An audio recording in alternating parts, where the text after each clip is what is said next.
முதலமைச்சர் குறித்து தவறாக பேசிய வழக்கில் கைது செய்யப்பட்ட முன்னாள் அமைச்சர் அனிதா ராதாகிருஷ்ணன் கைது செய்யப்பட்டிருந்தார். இவரிடம் 5 மணி நேரம் காவல்துறையினர் விசாரணை நடத்தினர். இந்நிலையில் காவல்துறை மூலம் தன்னை மிரட்டுவதாக தாவேகா அரசு மீது அனிதா ராதாகிருஷ்ணன் குற்றச்சாட்டை முன்வைத்திருக்கிறார். மேலும் பதவியை ராஜினாமா செய்துவிட்டு தாவேகாவில் இணைய மறுத்ததால் இந்த கைது நடவடிக்கையானது நடைபெற்றதாக அவர் குற்றச்சாட்டை முன்வைத்திருக்கிறார். இதை பற்றின மேலும் விவரங்களை எமது செய்தியாளர் நித்யானந்தன் வழங்க கேட்கலாம். நித்யானந்தன், வணக்கம். முதலமைச்சர் குறித்து தவறாக பேசியதாக இவர் கைது செய்யப்பட்டார். ஆனால் இப்போ இவர் சொல்ற குற்றச்சாட்டு அப்படிங்கிறது வேறு மாதிரி இருக்கு. பதவியை ராஜினாமா செய்துவிட்டு தாவேகாவில் இணைய மறுத்ததால் தான் இந்த கைது அப்படின்னு சொல்லி குற்றம் சாட்டியிருக்காங்க. விவரங்கள் என்ன பகிரலாம்? தூத்துக்குடியோடைய முகம், அதே போல திமுகவுடைய முகம். இதற்கு முன்னதாக அதிமுகவில் இருந்தாலும் திமுகவில் மிகப்பெரிய ஒரு தலைவர்களுடைய பட்டியலில் இருப்பவர் தான் அனிதா ராதாகிருஷ்ணன். அந்த வகையில் அனிதா ராதாகிருஷ்ணனுடைய கைது என்பது தூத்துக்குடியில் ஒரு பரபரப்பை ஏற்படுத்தியிருக்கிறது. காலை முதலே 5 மணி நேரம் தூத்துக்குடியுடைய மாவட்ட காவல்துறை கண்காணிப்பாளர் அலுவலகத்தில் காவல்துறை வைத்து விசாரணை நடத்தியிருக்கிறார்கள்.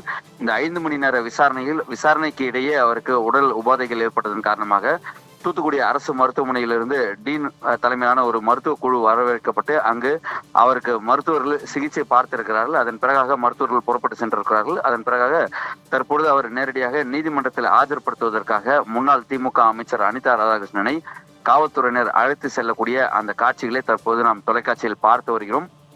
இந்த கைதுக்கு பின்னால் என்ன நடைபெற்றிருக்கிறது என்பதுதான் இதில் மிக முக்கியமான செய்தி. தமிழக முதலமைச்சர் ஜோசப் விஜயை பற்றி மேடையில் பேசும்பொழுது அவர் விமர்சித்து பேசியிருக்கிறார் முன்னாள் அமைச்சர் அனிதா ராதாகிருஷ்ணன். விமர்சித்து பேசுவது என்பது மேடைகளில் வழக்கம். ஆனால் 2ஆம் கட்ட 3ஆம் கட்ட தலைவர்கள் பேசுவது வழக்கம். ஆனால் ஒரு மூத்த அமைச்சர்கள் பட்டியலில் இருந்தவர், அதே போல முன்னாள் அமைச்சர், தூத்துக்குடியில் மிகப்பெரிய ஒரு தலைவர்கள் பட்டியல் முதல் வரிசையில் இருக்கக்கூடியவர் அனிதா ராதாகிருஷ்ணன். அவர் பேசிய சில வார்த்தைகள் கண்ணிய குறைவாக இருப்பதாக கூறப்படக்கூடிய நிலையில் அவர் மீது வழக்கு பதிவு செய்யப்பட்டது. அந்த வழக்கின் அடிப்படையில் இன்று காலை அவரை கைது செய்து காவல்துறையினர் அதன் பிறகு எஸ்பி அலுவலகத்தில் வைத்து தொடர் விசாரணை 5 மணி நேரம் விசாரணை நடைபெற்றது. விசாரணையுடைய நிறைவில் தற்பொழுது அவர் நீதிமன்றத்திற்கு அழைத்து செல்வதற்காக காவல்துறையினர் அழைத்து வரும் வழியில் செய்தியாளர்கள் அவரிடம் என்ன நடைபெற்றது, காவல்துறையினர் என்ன விசாரித்தார்கள் என்று செய்தியாளர்கள் கேள்வி எழுப்பும் பொழுது செய்தியாளர் மத்தியில் முன்னாள் அமைச்சர் அனிதா ராதாகிருஷ்ணன் தன்னை தாவேகாவில் இணைய வற்புறுத்துகிறார்கள் காவல்துறையினர் என்று அவர் அந்த வார்த்தையை பதிவு செய்திருக்கிறார். ஆகவே தமிழக வெற்றி கழகத்தில் இணைய காவல்துறை மூலமாக என்னை வற்புறுத்துகிறார்கள் என்ற செய்தியை அவர் செய்திருக்கிறார். அது மட்டுமல்லாமல் தன்னுடைய எம்எல்ஏ பதவியை ராஜினாமா செய்ய கூறுகிறார்கள் என்றும் 2வது வார்த்தையாக கூறியிருக்கிறார். 3வதாக அவர் கூறும் பொழுது தன்னுடைய தலைவர் வழியில் நான் இதன் பிறகாக என்னுடைய பணி இருக்கும், நான் ராஜினாமா செய்ய மாட்டேன் என்ற வார்த்தையும் அனிதா ராதாகிருஷ்ணன் கூறியிருக்கிறார். ஆகவே காவல்துறை மூலமாக தமிழக வெற்றி கழகத்தில் இணைய அழுத்தம் கொடுக்கப்பட்டதா என்ற ஒரு கேள்வி இந்த நேரத்தில் எழுந்திருக்கிறது. அது மட்டுமல்லாமல் திமுகவுடைய மூத்த அமைச்சர்களாக பட்டியலில் இருந்தவர் முன்னாள் அமைச்சர் அனிதா ராதாகிருஷ்ணன். ஆகவே வழக்கமாக டெல்லிக்கு சென்று சிபிஐ அலுவலகங்கள் எல்லாம் ஆஜராகும் பொழுது சிபிஐ மூலமாக தனக்கு இப்படி அழுத்தம் வந்தது, சிபிஐ மூலமாக இவ்வாறு பேரம் பேசப்பட்டது, சிபிஐ மூலமாக அரசியல் அழுத்தம் கொடுக்கப்பட்டது என்றெல்லாம் கூறுவார்கள். ஆகவே அதே பாணியில் தற்பொழுது தமிழக காவல்துறையினர் கையில் எடுத்தார்களா, அரசியல் ரீதியாக தமிழக காவல்துறையினர் அனிதா ராதாகிருஷ்ணனிடம் அழுத்தம் கொடுத்தார்களா, அல்லது எஸ்பி அலுவலகத்தில் வைத்து வேறு யாரேனும் அழுத்தம் கொடுத்தார்களா என்ற வகையில் தற்பொழுது அந்த கோணத்தில் தற்பொழுது இந்த செய்தியை பார்க்க வேண்டியிருக்கிறது. அனிதா ராதாகிருஷ்ணனுடைய இந்த ஸ்டேட்மெண்ட் என்பது மிக முக்கியமான ஸ்டேட்மெண்டாக பார்க்க வேண்டியிருக்கிறது. தன்னுடைய எம்எல்ஏ பதவியை ராஜினாமா செய்ய தனக்கு அழுத்தம் கொடுக்கிறார்கள் என்று அவர் கூறுவதனுடைய பின்னணி என்ன என்பதுதான் மிக முக்கியமாக பார்க்க வேண்டியிருக்கிறது. ஆகவே ஒரு முன்னாள் அமைச்சர், அவருடைய கைது நடவடிக்கை உதயசூரியன் சின்னத்தில் நின்று வெற்றி பெற்றவர். அதே போல திமுகவில் தூத்துக்குடி மாவட்டத்தை பொறுத்தவரை 2 பேர் மிக முக்கியமானவர்கள். ஒன்று கீதா ஜீவன், மற்றொருவர் அனிதா ராதாகிருஷ்ணன். ஆகவே இவர்கள் இருவரும் அந்த திருநெல்வேலி தூத்துக்குடி பகுதியில் மிக முக்கியமான திமுகவுடைய முகங்களாக இருப்பவர்கள். ஆகவே தன்னுடைய எம்எல்ஏ பதவியை ராஜினாமா செய்வதற்கு அழுத்தம் கொடுக்கப்பட்டது என்று அவர் செய்தியாளர்களை சந்தித்து கூறியிருக்கிறார். ஆகவே ஒருவர் கைது நடவடிக்கை என்பது 5 மணி நேரம் விசாரணை செய்ததற்கு பிறகாக அவரை கொண்டு சென்று நீதிபதி மேஜிஸ்ட்ரேட் முன்னிலையில் ஆஜர்படுத்துகிறார்கள். வழக்கமாக இது போன்ற ஒரு விவிஐபிகளுடைய கைது என்பது இரவு நேரங்களில் இருக்கும். கைது செய்ததற்கு பிறகாக இரவு நேரங்களில் ஒரு 10-11 மணி அளவில் மேஜிஸ்ட்ரேட் முன்னிலையில் அவர்கள் ஆஜர் செய்யப்பட்டு அதன் பிறகாக சிறையில் அடைப்பது வழக்கம். ஆனால் இந்த முறை அவ்வாறாக இல்லாமல் காலையிலே கைது நடவடிக்கை என்பது தொடர்ந்தது. அதன் பிறகாக 5 மணி நேரம் எஸ்பி அலுவலகத்தில் வைத்து விசாரித்திருக்கிறார்கள். இந்த வழக்கை பொறுத்தவரை விசாரிப்பதற்கான கோணங்கள் என்பது காவல்துறைக்கு ஒரு மிகப்பெரிய சிக்கல் இருக்காது. என்றால் வீடியோ ஆதாரம் இருக்கிறது. அவர் மேடையில் வழக்கே முதலமைச்சரை அவதூறாக பேசியதுதான் இந்த வழக்கு. ஆகவே இந்த வழக்கு தொடர்பாக அவர் பேசியதற்கு வீடியோ ஆதாரம் இருக்கிறது. பொதுவெளியில் யூடியூபிலும் இருக்கிறது. அதே போல பொதுவெளியிலும் காவல்துறையினர் அதை டிவிடி சிடியாக போட்டு வைத்திருக்கிறார்கள். என்றால் நீதிபதி முன்னிலையில் அவர்கள் இந்த வழக்கு தொடர்பாக நாங்கள் கைது செய்திருக்கும், இதற்கான ஆவணம் இருக்கிறது என்று காண்பிக்க வேண்டியிருக்கிறது. ஆகவே அவர்கள் அதில் காண்பிப்பதற்காக ஆவணத்தை எடுத்து வைத்திருக்கிறது காவல்துறை. ஆகவே இந்த வகையில் பார்க்கும்போது இது தொடர்பாக விசாரணை நடத்துவதற்கு 5 மணி நேரம் தேவை என்ன எழுந்தது என்ற ஒரு கேள்வியும் இந்த நேரத்தில் இடைச்சர்களாக இருக்கத்தான் செய்கிறது. என்றால் ஆதாரம் இருக்கிறது, அவர் பேசியது உண்மை. ஆகவே அது அவதூறா இல்லையா, தவறான வார்த்தையா இல்லையா என்பதை நீதிமன்றம் முடிவு செய்யும். ட்ரையல் கோர்ட்டில் தான் அது முடிவு செய்யப்படும்.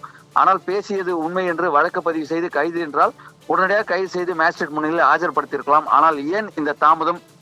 5 மணி நேரம் என்ன விசாரித்தது காவல்துறை? எதற்காக பேசினீர்கள் என்று அவர்கள் கேட்கலாம். நான் பேசினது ஆதாரபூர்வமாக வீடியோ ஆதாரம் இருக்கிறது. ஆகவே அதை வைத்து நீங்கள் கைது செய்திருக்கிறீர்கள், என்னை மேஜிஸ்ட்ரேட் முன்னிலையில் ஆஜர்படுத்துங்கள் என்று அனிதா ராதாகிருஷ்ணன் அந்த விசாரணையில் கூறியிருப்பார். இருந்த போதிலும் 5 மணி நேரம் எஸ்பி அலுவலகத்தில் என்ன நடந்தது என்ற ஒரு கேள்வி பலருக்கும் எழுந்தது. அனிதா ராதாகிருஷ்ணனுடைய வெர்ஷனை அவர் கூறியிருக்கிறார். எம்எல்ஏ பதவியை ராஜினாமா செய்துவிட்டு தாவேகாவில் தமிழக வெற்றி கழகத்தில் என்னை சேர அழுத்தம் கொடுக்கிறார்கள், போலீசார் என்னை நிர்பந்திக்கிறார்கள் என்று அவர் கூறியிருக்கிறார். ஆகவே அந்த அடிப்படையில் பார்க்கும்போது 5 மணி நேரத்திற்கான விசாரணையே அங்கு தேவையில்லாத ஒரு கோணத்தில் உள்ளே என்ன நடைபெற்றது என்றால் அரசியல் ரீதியாக பேசப்பட்டிருக்கிறது, அரசியல் ரீதியாக அழுத்தம் கொடுத்திருக்கிறார்கள் என்று அனிதா ராதாகிருஷ்ணனுடைய வெர்ஷனாக இருக்கிறது.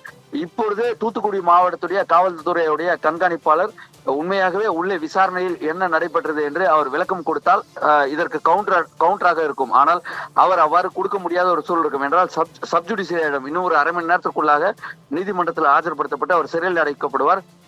அதற்கு பிறகாக நீதிமன்றத்திற்கு கீழாக இருக்கும் பொழுது எஸ்பி செய்தியாளர்களை சந்தித்தோ அல்லது ஒரு அறிக்கையோ வெளியிட்டு நாங்கள் உள்ளே இப்படி செய்யவில்லை என்று எஸ்பியால் சொல்ல முடியாத ஒரு சூழல் இருக்கும். ஆகவே இதை பொறுத்தவரை அரசியல் ரீதியாக அனிதா ராதாகிருஷ்ணன் வெளியே குற்றச்சாட்டை காவல்துறை மீது வைக்கிறாரா அல்லது உண்மையாகவே உள்ளே அழுத்தம் கொடுக்கப்பட்டதா என்று பல்வேறு கேள்விகள் இருக்கிறது. என்றால் இது முதல் முறையாக தமிழ்நாட்டில் நடைபெறவில்லை. இது டெல்லியில் எஸ்பி அதாவது சிபிஐ விசாரணைக்கு ஆஜராகக்கூடிய அனைத்து தலைவர்களும் வெளியே சொல்லக்கூடியது ஒரு கருத்தை கூறுவார்கள். பதவியை ராஜினாமா செய்ய கூறினார்கள், என்னை தன்னுடைய கட்சியில் சேர வற்புறுத்தினார்கள், அது மட்டுமல்ல என்னுடைய அமைச்சர் பதவியை ராஜினாமா செய்ய கூறினார்கள், இந்த வழக்கை ஒப்புக்கொண்டு சிறையில் செல்லுங்கள், மீண்டும் நாங்கள் பார்த்துக் கொள்கிறோம் என்று சொன்னார்கள், தொலைபேசி வாயிலாக பேசினார்கள் என்று பல கருத்துக்கள் சிபிஐ அலுவலகங்களில் ஆஜராகும் பொழுது குற்றச்சாட்டுகள் வைப்பார்கள். ஆனால் தமிழ்நாட்டில் ஒரு எஸ்பி அலுவலகத்திற்கு விசாரணைக்கு சென்ற முன்னாள் அமைச்சர் இந்த குற்றச்சாட்டை வைத்திருக்கிறார். ஆகவே இந்த குற்றச்சாட்டு உண்மையான குற்றச்சாட்டா அல்லது அரசியல் ரீதியாக அவர் அனிதா ராதாகிருஷ்ணன் கூறக்கூடிய குற்றச்சாட்டா என்பது குறித்து பொதுவெளியில் ஒவ்வொருவருக்கும் அவரவருடைய மனநிலைக்கு தான் புரிந்து கொள்ள விட வேண்டும் என்பதுதான். ஏனென்றால் காவல்துறை தரப்பிலிருந்து நாங்கள் இல்லை என்பது நாங்கள் இவ்வாறு நாங்கள் வற்புறுத்தவில்லை என்று காவல்துறை தரப்பிலிருந்து மறுப்பு அறிக்கை வரும் வரை அனிதா ராதாகிருஷ்ணன் கூறிய அந்த கருத்து தான் நிற்கும். என்றால் காவல்துறை மறுப்பு அறிக்கை விடுமா என்றால் காவல்துறை விடுவதற்கான சாத்தியக்கூறுகள் மிக மிக குறைவு. என்றால் நீதிமன்றத்தில் ஆஜர்படுத்தப்பட்ட பிறகு அது சப்ஜுடிஷியரி ஆகும். அதன் பிறகாக நீதிமன்றத்தில் மட்டுமே காவல்துறையினர் இந்த வழக்கு தொடர்பாக பேச வேண்டும். பொதுவெளியில் பேசுவதற்கான வாய்ப்புகள் மிக மிக குறைவு. ஆக பொறுத்திருந்து பார்க்கலாம். தூத்துக்குடி மாவட்டத்துடைய காவல்துறை கண்காணிப்பாளர் இதற்கு விளக்கம் கொடுப்பாரா என்பதை பொறுத்திருந்து பார்க்க வேண்டியிருக்கிறது. இருந்த போதிலும் எஸ்பி அலுவலகத்திற்கு உள்ளாக வைத்து தாவேகாவில் இணைவதற்கு ஏன் அழுத்தம் கொடுத்திருக்கிறார்கள்? ஒருவேளை அப்படியே கொடுத்திருந்தாலும் அனிதா ராதாகிருஷ்ணன் போன்ற ஒரு மூத்த திமுகவுடைய தலைவர்களில் ஒருவராக இருக்கிறார், மூத்த அமைச்சர், இதற்கு முன்பாக பலமுறை அமைச்சராக இருந்திருக்கிறார், தூத்துக்குடியுடைய திமுகவுடைய முகமாக இருந்திருக்கிறார் அனிதா ராதாகிருஷ்ணன். அவருக்கு ஒருவேளை இப்படி அழுத்தம் கொடுத்தால் அவர் படிவதற்கான வாய்ப்புகள் இல்லை என்பது அனைவரும் அறிந்தது. அப்படி இருக்கக்கூடிய ஒருவருக்கு அழுத்தம் கொடுப்பது சரியா இல்லையா என்பதெல்லாம் யோசித்து பார்த்திருப்பார்கள். ஆகவே இதுவும் ஒருவேளை அரசியல் ரீதியான குற்றச்சாட்டு தானா என்று நம்மால் யூகிக்க முடியும். மறுபுறத்தில் அனைத்தும் அரசியலுக்கு அப்பாற்பட்டது இல்லை, ஆகவே அரசியலுக்கு உட்பட்டதுதான் அனைத்தும். ஆகவே இது ஒருவேளை பேசப்பட்டதா என்ற ஒரு கேள்வியும் சந்தேகமும் நமக்கும் ஏறதான் செய்கிறது. ஆகவே பொறுத்திருந்து பார்க்க வேண்டியிருக்கிறது. அனிதா ராதாகிருஷ்ணனை தென்காசி மாவட்டத்தில் இருக்கக்கூடிய மேஜிஸ்ட்ரேட் முன்னிலையில் ஆஜர்படுத்திய பிறகு சிறையில் அடைப்பதற்கான வாய்ப்புகள் இருப்பதாக கூறப்படுகிறது. முதலமைச்சர் குறித்து தவறாக பேசிய வழக்கில் முன்னாள் அமைச்சரான அனிதா ராதாகிருஷ்ணன் கைது செய்யப்பட்டிருக்கிறார். இந்நிலையில் அவரிடம் 5 மணி நேரம் விசாரணை நடைபெற்ற நிலையில் தற்பொழுது அவர் நீதிமன்றத்திற்கு அழைத்து செல்லப்பட்டிருக்கிறார்.